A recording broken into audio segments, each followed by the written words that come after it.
Halo, jadi hari ini aku mau bahas salah satu tumbuhan liar yang udah mulai banyak dikonsumsi orang-orang, namanya krokot. Jadi ini krokot di daerah lain mungkin disebutnya gelang atau jalu-jalu dan banyak lagi nama lainnya. Ini adalah tumbuhan liar tapi sekarang udah mulai banyak dikonsumsi dan ini aku beli di pasar 3.000 doang per ikat. Ini utuhnya ada akar, batangnya merah, kelihatan banget ya. Terus kita ke bagian daun. Panjangnya 1-3 cm, lebarnya kira-kira 1-2 cm. Daun tunggal, bentuknya bulat telur, tepinya rata. Terus urat daunnya nggak terlalu kelihatan.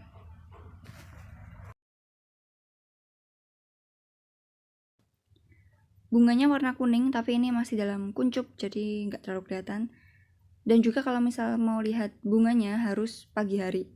Karena kalau udah siang ya muncul lagi. Kelihatan nggak kuning?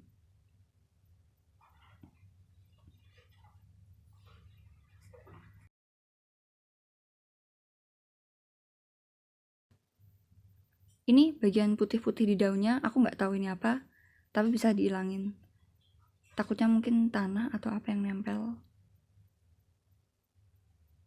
Getah kali ya. Tapi yang jelas ini bukan corak daunnya, bukan.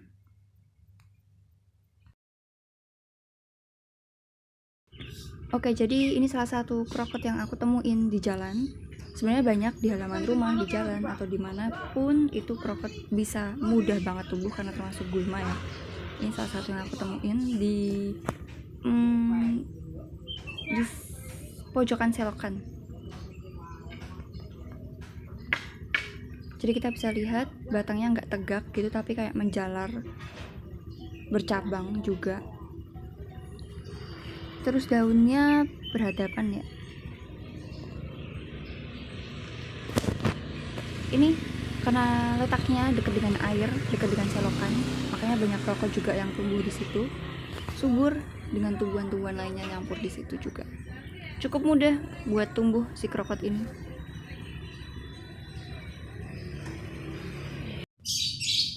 Ini juga ada di bawah tiang listrik, aku temuin krokot juga.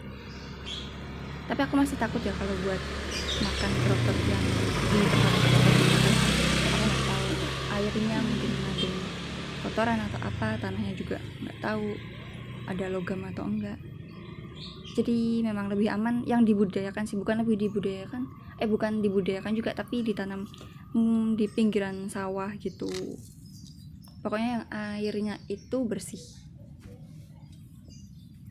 Ya tapi kalau kepepet gak apa-apa sekali-kali.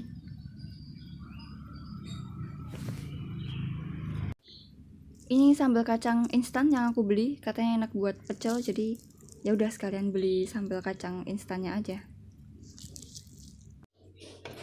Oke, jadi masaknya gampang banget, cuman direbus sampai agak layu, kayak sayur-sayur lainnya ada kemikir, kangkung, pokoknya cuma direbus doang.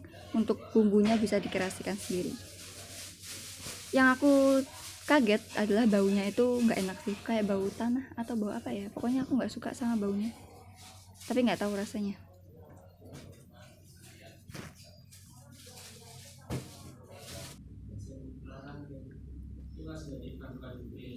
Dan sudah jadi. Simple sih cara masaknya. Oke, jadi tadi udah tahu krokot itu kayak apa. Nah, sekarang kita masuk ke identifikasi. Jadi tadi udah tahu kan krokot itu yang kayak apa yang aku maksud. Itu termasuk dalam kelompok Portulaca. Tepatnya namanya Portulaca oleracea. Setahu aku krokot di Indonesia tuh ada dua, ada krokot yang bisa dimakan tadi sama krokot hias. Krokot hias yang biasa yang ditanam di taman, yang bunganya warna-warni, ada merah jambu, putih, kuning, terus juga daunnya itu kayak jarum. Sedangkan krokot merah yang kita maksud tadi atau Portulaca oleracea mempunyai daunnya bulat telur, bentuknya bulat telur, kemudian apa ya? Batangnya kemerah-merahan, panjangnya bisa sampai 10-50 cm-an. Terus dia fleshy ya, agak berdaging, berair gitu. Dan tanpa rambut. Jadi bener-bener licin. Yang kedua distribusi. Jadi krokot ini pastinya udah kalian sering temuin di dataran rendah sampai dataran tinggi, ada semua.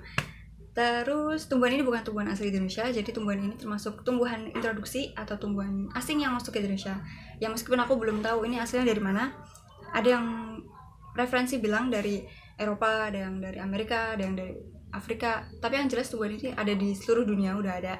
Tapi nggak jelas dari mana aslinya. Dan yang ketiga, kegunaannya. Sebenarnya krokot ini sudah lama dikenal sebagai tumbuhan untuk pakan ternak. Dan baru-baru aja, bukan baru sih, sebenarnya juga udah lama sih, buat makan manusia. Karena kan termasuk sayuran ya, dan ternyata rasanya, rasanya tadi enak, renyah, tapi agak ada asam-asamnya, terutama waktu aku ngunyah batangnya, agak ada asam-asamnya gitu. Unik sih.